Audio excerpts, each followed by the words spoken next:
చంద్రబాబు నాయుడు గారు దళారీలతో కుమ్మక్కై రైతుల బ్రతుకును అగమ్య గోచరంగా మార్చాడు.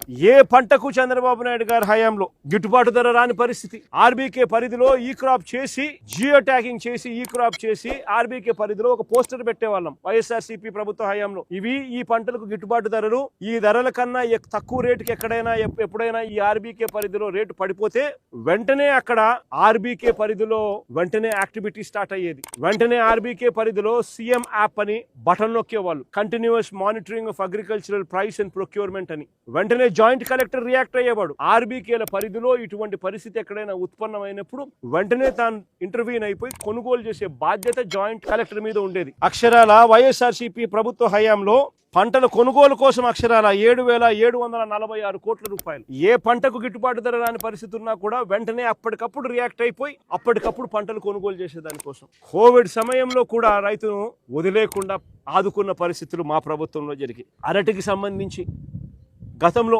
వైఎస్ఆర్సీపీ ప్రభుత్వ హయాంలో ఏకంగా ట్రైన్లు నడిపే వాళ్ళం. అనంతపురం నుంచి ఢిల్లీకి ట్రైన్లు నడిచేటివి.